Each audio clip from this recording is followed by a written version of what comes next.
My name is Wayne Caseworm. I work for the U.S. Fish and Wildlife Service for the Grizzly Bear Recovery Coordinator's Office. I have been working here in the Cabinet Yaak area since 1983. So originally my job was to look at grizzly bear presence and numbers associated with a mining project in the Cabinet Mountains. Since that time, though, it's evolved into monitoring recovery actions here in the Cabinet Yaak. And some of the things that we do are, we obviously are putting bears into the Cabinet Mountains. So the property involved where we're standing here is Yaak Mountain. And it was an acquisition that occurred, some private property, and I believe it was in the neighborhood of 80 acres. That involves some forested area, some meadows here. It adjoins the highway too, and gives the opportunity for a linkage from the Yaak to the Cabinets.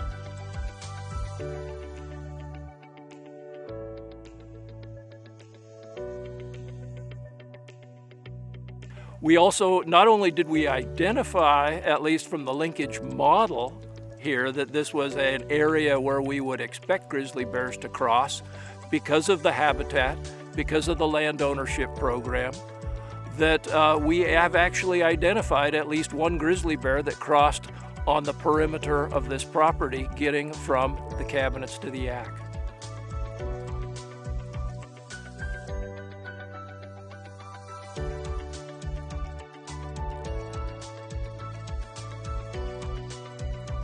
Well, it is a unique landscape, at least from the standpoint of grizzly bears, but there's a lot of other wildlife and wildlife species here in the Northern Rockies.